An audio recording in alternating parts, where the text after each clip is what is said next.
சித்தருக்கெல்லாம் சித்தராய் இருக்கிற தமிழ் மக்களோட மூதாதையரான தமிழ் மக்களோட கடவுளான இரண்டாம் படை வீட்டில் இருக்கிற திருச்செந்தூர் முருகன் கோயிலுக்காக வந்திருக்கோம்.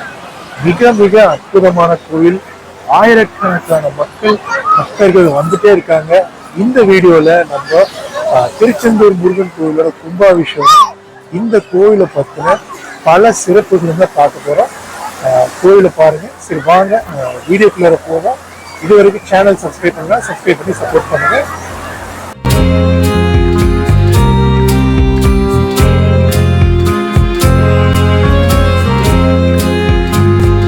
இன்றைய பயணத்தில் நம்ம முருகப்பெருமானோட அறுபடை வீடுகளில் 2வது படை வீடான திருச்செந்தூரில் இருக்கிற சுப்பிரமணிய சுவாமி கோயிலுக்கு தாங்க வந்திருக்கோம். உங்களுக்கே தெரிஞ்சது தான், மற்ற 5 கோயில்களும் மலை கோயிலாக தான் இருக்கும். ஆனால் இந்த கோயில் மட்டும்தான் கடற்கரையில் இருக்குது. ஒரு மிக பிரம்மாண்டமான கோவிலுங்க. அந்த கோயிலை பற்றி தான் நம்ம முழுசாக தெரிஞ்சுக்க போகிறோம். கோயிலுக்கு ஒரு 1/2 கிலோமீட்டர் முன்னாடியே பார்க்கிங் இருக்குது. அங்கேருந்து நம்ம நடந்து தான் போய் முருகன் கோயிலுக்கு அடைய முடியுங்க. ஆட்டோவுக்கு 100 ரூபா கொடுத்தா கோவில் கிட்டையே கொண்டு போய் விட்டுறாங்க.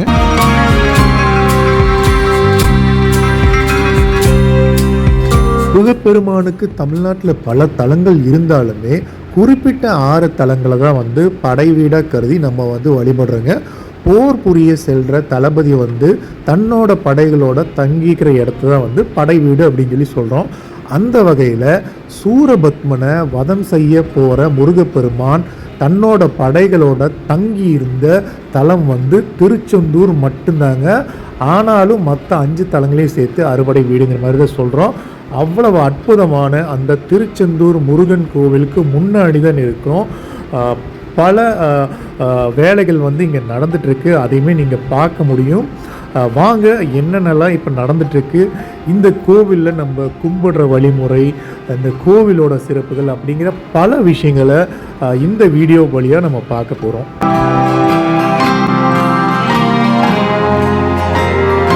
சிலப்பதிகார குறிப்புகள் படி பார்க்கும்போது திருச்செந்தூர் கோயில் 2000 வருஷம் கிட்டத்தட்ட பழமையானதாமாங்க. நான் முதல்ல சொன்ன மாதிரி நம்மளோட பயணம் ஒரு முழுமையான பயணமாக தான் இருக்கும். அதுக்கு நம்ம முதல்ல அந்த ராஜகோபுரத்திலிருந்து வலதுபுறமாக ஒரு பாதை போகுதுங்க. அங்கே போகும்போது இங்கே மொட்டை அடிக்கிறதுக்கான டிக்கெட் வாங்கணும். எந்த கட்டணமும் கிடையாது. 7 மணி வரைக்கும் தான் மொட்டை அடிப்பாங்க. ஸோ நம்மளோட குழந்தைக்கு இங்கே ஒரு மொட்டையை போட்டாச்சுங்க.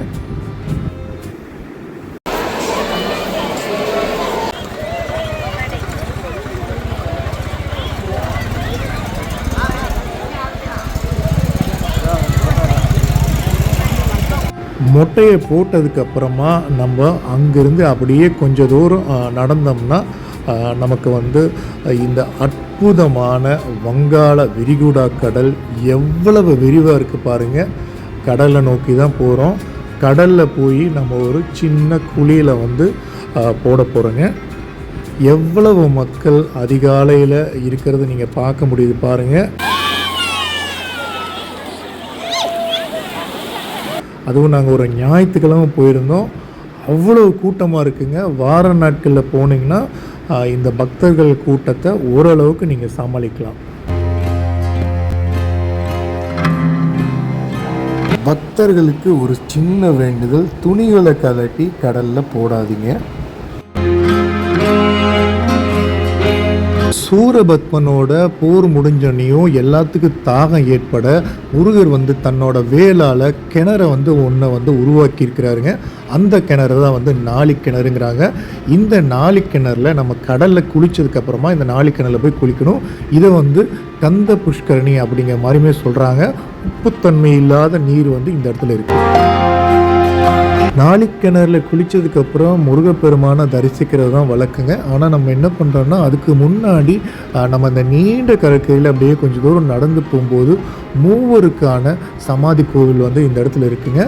அதையும் தாண்டி நம்ம இன்னும் கொஞ்சம் தூரம் நடந்து போகும்போது இந்த மாதிரி பனைமரங்கள் எல்லாம் தாண்டி நம்ம போகும்போது மூவர் சாமிக்கான சமாதிகளுமே நம்ம அந்த பகுதியில் பார்க்க முடியுங்க.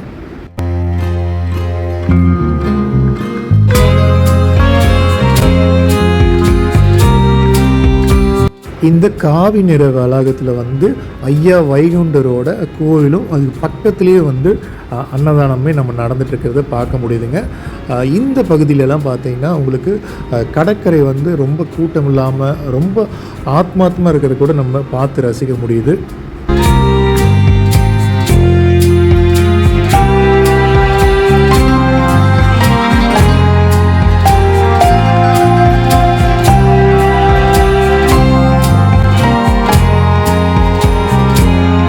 கந்த சஷ்டி விழாவோட சிகர நிகழ்ச்சியான சூரசம்ஹாரம் வந்து இந்த இடத்துல தாங்க நடக்கு. ஸோ சூரசம்ஹார மேடையுமே நம்ம பார்த்தாச்சுங்க. ஐயா வைகுண்டர் கோவிலுக்கு பின்னாடி போனீங்கன்னா ஆறுமுக சுவாமி, காசி சுவாமி, மௌனசாமி இவங்க 3 பேரோட ஜீவ சமாதிகளுமே இருக்கிறத பார்க்க முடியும். ஸோ இந்த பக்கம் 3 சமாதிகள் இருக்குங்க. அதுக்கப்புறமா சூரசம்ஹார மேடை வந்து இந்த இடத்துல இருக்கு. எல்லாம் சரிப்பா, நீ எப்போ போய் திருச்செந்தூர் முருகனை காமிக்க போகிற அப்படின்னு கேட்குறீங்க. இல்லைங்க, நம்ம முதல்ல வந்து திருச்செந்தூர் முருகனை பார்க்கறதுக்கு முன்னாடி நம்ம தூண்டுகை விநாயகரை தரிசனம் பண்ணிட்டு தலையை சுற்றிட்டு தேங்காயை அந்த இடத்துல ஒரு உடைச்சிட்டு அப்புறமா தான் முருகப்பெருமானை வந்து தரிசிக்க போகணுங்க. முருகனுக்கு பால் குடம் காவடி எடுக்கிற பக்தர்கள் வந்து தூண்டுகை விநாயகர் கோயிலில் இருந்து தான் எடுத்துகிட்டு போகிறாங்க. இந்த கோயில் வந்து கடற்கரையிலிருந்து கோவிலேருந்து கிட்டத்தட்ட சென்டரான இடத்துல இருக்குங்க. இவர் வந்து துண்டி விநாயகர் அப்படிங்கிற மாதிரி கூட சொல்கிறாங்க.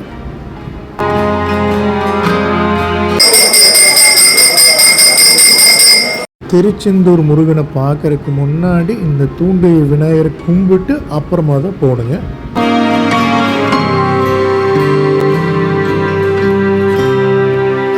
திருச்செந்தூர் முருகன் கோவில் வந்து நமக்கு பல ஆச்சரியங்களை தருங்க. அதில் ஒன்று தான் இப்போ பார்க்க போகிறோம். அதாவது முருகன் கோவிலுக்கு மேற்க வந்து ராஜகோபுரம் இருக்குங்க. ஆனால் முருகப்பெருமான் வந்து கடலை பார்த்து கிழக்கு நோக்கி தான் காட்சியளிக்கிறாரு. அதாவது பொதுவாக ராஜகோபுரம் வந்து சுவாமிக்கு எதிராக தான் வந்து அமையணும். ஆனால் இங்கே கடல் இருக்குங்காட்டி மேற்க வந்து இந்த கோபுரத்தை கட்டியிருக்காங்க.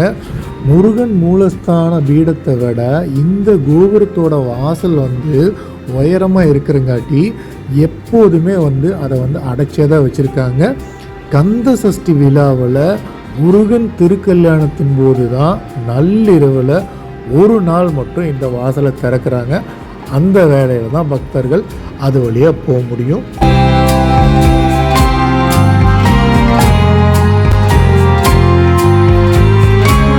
அங்கே போயிருந்தப்போ கும்பாபிஷேகத்துக்கான வேலைகள் மும்முரமாக நடந்துட்டு இருந்ததுங்க.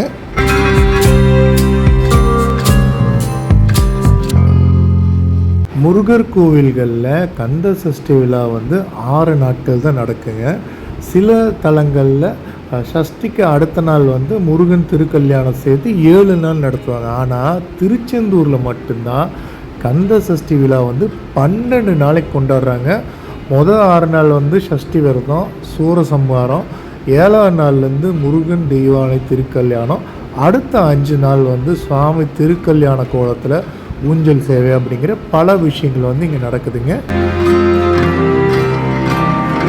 நம்மளுக்கு தெரிஞ்ச வரையில் திருச்செந்தூர் கோயில் மட்டும்தான் கடற்கரையில் இருக்குது. மற்ற 5 கோயில்களும் மலை கோயில் நினச்சிட்ருக்கோம். ஆனால் உண்மையிலே திருச்செந்தூரும் மலை கோயிலாமாங்க. அதாவது இந்த கோயில் இருக்கிற கடற்கரையில் சந்தன மலை அப்படிங்கிறது ஒன்று இருந்திருக்குங்க.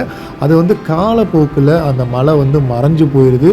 இப்போதுக்குமே இந்த கோயிலோட 2ஆம் பிரகாரத்தில் பெருமாள் சந்நிதிக்கு பக்கத்தில் வள்ளி குகைக்கு பக்கத்துலேயும் சந்தன மலை வந்து ஒரு சின்ன குன்று மாதிரி புடப்பாக இருக்கிறதா வந்து சொல்கிறாங்க.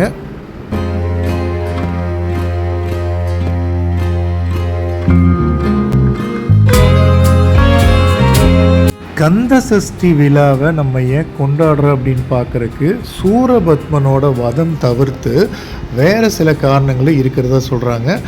அதாவது ஒரு சமயம் வந்து முனிவர்கள் சிலர் வந்து உலக நன்மைக்காக ஒரு புத்திரன் வேண்டும் அப்படிங்கிறதுக்காக யாகத்தை வந்து ஒன்று நடத்துகிறாங்க. ஐப்பசி மாதம் அமாவாசை அன்னைக்கு யாகத்தை தொடங்கி 6 நாட்கள் நடத்துகிறாங்க. யாக குண்டத்தில் எழுந்த தீயிலிருந்து ஒவ்வொரு நாளும் ஒரு வித்து விதமாக 6 வித்துக்கள் வந்து சேகரிக்கப்படுதுங்க. அந்த வித்துக்களை 6ஆம் நாளில் ஒன்றாக்கி முருகப்பெருமான் வந்து அவதரித்தார். இப்படி முருகப்பெருமான் அவதரித்த நாள் தான் வந்து கந்த சஷ்டி அப்படின்னு மகாபாரதத்தில் வந்து இருக்கிறதா சொல்கிறாங்க.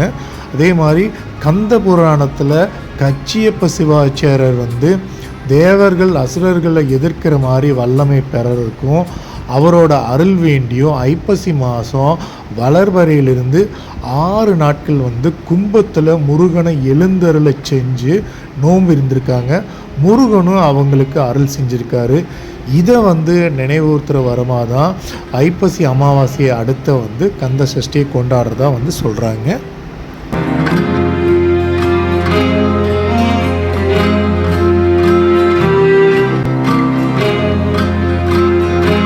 ஆறு நாட்கள்ல எல்லாம் நம்ம திருச்செந்தூருக்கு போகும்போது கண்ணா அப்படின்னா கூட்டம் இருக்குங்க. அதுவும் நம்ம போன ஒரு ஞாயிற்றுக்கிழமை இது வந்து 100 ரூபா கட்டணமாக செலுத்தி போகிற இடங்க. இதுவே வந்து ஒரு 1.5 மணி நேரம் ஆச்சு கோயிலுக்குள்ளார போகிறதுக்கு.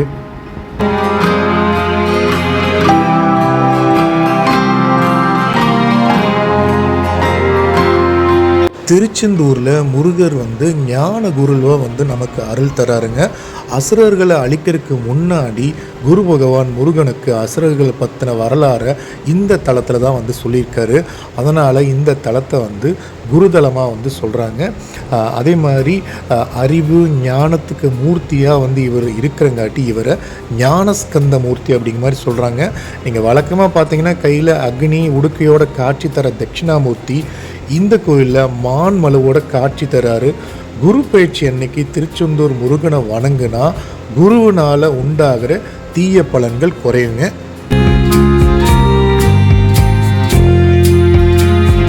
சூரனை சம்ஹாரம் செய்ய வந்த முருகர் இந்த தலத்தில் சுப்பிரமணியராக 4 கரங்களோட நமக்கு காட்சி தராருங்க. இவரோட வலது கரத்தில் மலர் வச்சு சிவபூஜை செஞ்சபடி தவக்கோலத்தில் இருக்கிறது ரொம்பவே ஒரு சிறப்பான அமைப்புங்க. அதே மாதிரி இவரோட தவம் களைஞ்சிடக்கூடாது அப்படிங்கிறதுக்காக இவருக்கு பிரகாரமே கிடையாது. இவருக்கான பிரதான உற்சவர் வந்து சண்முகர். அவர் வந்து தெற்க நோக்கி தனி சன்னதியில் இருக்கார். இவரை சுற்றி வழிபட தான் வந்து பிரகாரம் இருக்குதுங்க.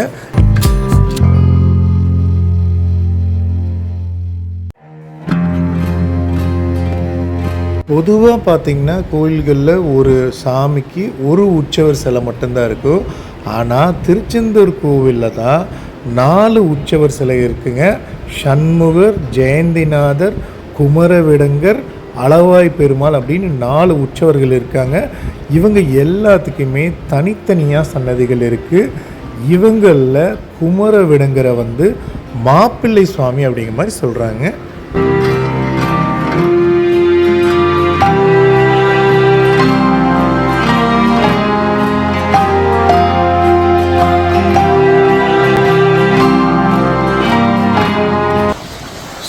அவ்வளோ நேரம் கஷ்டப்பட்டு நம்ம முருகரை பார்க்குறதுக்கு வெயிட் பண்ணுறதுங்க ரொம்ப கஷ்டமாக இருந்தது. ஆனால் முருகரை பார்த்தோன்னையும் நம்மளோட கஷ்டங்கள் எல்லாமே விலகி அவ்வளோ ஒரு ஆனந்தம் வருது அப்படின்னு தான் சொல்லணும். கண்டிப்பாக நீங்களும் முடிஞ்சால் இந்த கும்பாபிஷேகத்தில் வாய்ப்பு இருந்தால் போய் கலந்துக்குங்க. இல்லைனாலும் எப்பவுமே இந்த திருச்செந்தூர் முருகன் கோயில் போகலாம். நல்ல பலன்கள் கிடைக்கும். முக்கியமாக நம்ம என்ன வேண்டி வர்றோமோ அது வந்து முருகன் வந்து கண்டிப்பாக நிகழ்த்தி கொடுப்பாருங்க. ஓம் முருகா, வெற்றிவேல் முருகா.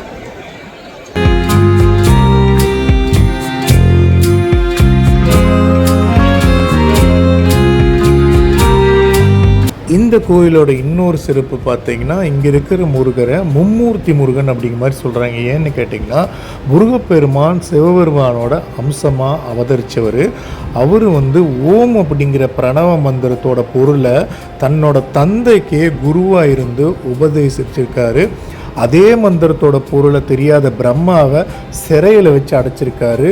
சூரனை சம்ஹாரம் செஞ்சு பின்னாடி மகாவிஷ்ணுவோட மகளை வந்து மணந்திருக்காரு.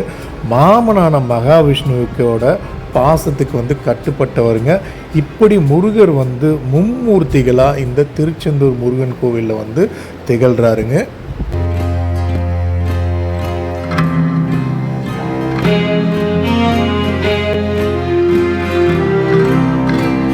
இன்னொரு ஆச்சரியமான விஷயம் என்னென்னு கேட்டிங்கன்னா, முருகருக்கு பின்பக்கத்தில் ஒரு லிங்கம் இருக்குது. சண்முகர் சன்னதியிலும் சுவாமிக்கு பின்புறம் லிங்கம் இருக்குது. இந்த 2 லிங்கங்களுமே இருளில் இருக்கிறங்காட்டி தீபாராதனை காமிக்கும்போது தான் பார்க்க முடியுங்க. இது போக முருகனுக்கு பக்கத்தில் வலப்புறத்தில் பஞ்சலிங்க சன்னதியுமே இருக்கிறது. வியாழ பகவானோட வேண்டுதல் படி இந்த தலத்தில் முருகன் தங்கிடுறாரு. வியாழ பகவானும் விஸ்வகர்மாவை வச்சு முருகருக்கு கோயில் எழுப்புறாருங்க. முருகர் சூரனை வெற்றி பெற்று ஆட்கொண்டதால் முருகரை சேந்திநாதர் அப்படின்னு சொல்கிறாங்க. பிற்காலத்தில் இந்த பேர் தான் வந்து செந்தில்நாதர் அப்படின்னு மறுவிடுது. இந்த இடமும் திருஜெயந்திபுரம் அப்படின்னு அழைக்கப்பட்டு இப்போ வந்து திருச்செந்தூராக மறுவி நம்ம கூப்பிட்றோங்க.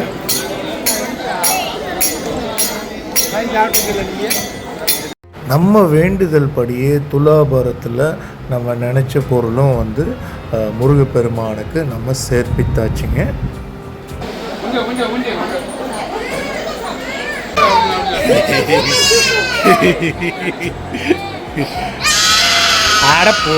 இன்னொரு சுவாரஸ்யமான விஷயம் திருச்செந்தூர் முருகன் கோயில் பற்றி பார்த்தீங்கன்னா, டச்சுக்காரங்க வந்து இந்த கோயிலை வந்து ஆக்கிரமிச்சிருக்காங்க.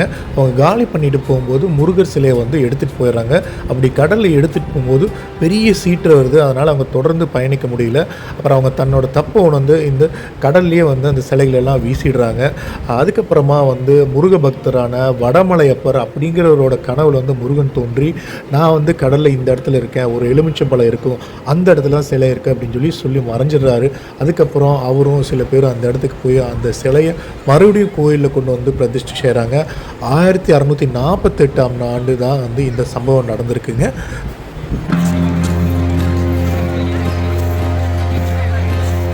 அருணகிரிநாதரால் பாடல் பெற்ற இந்த தலத்தில் வந்து சஷ்டி யாகம், கண்ணாடிக்கு அபிஷேகம், தீவான திருக்கல்யாணம், மஞ்சள் நீராட்டு விழா, அதே மாதிரி தீபாவளிக்கு புத்தாடை ஊர்வலம் பல விஷயங்கள் நடக்குதுங்க. எதை சொல்கிறது எதை விடுறதுனே இந்த கோயிலை பற்றி தெரியல.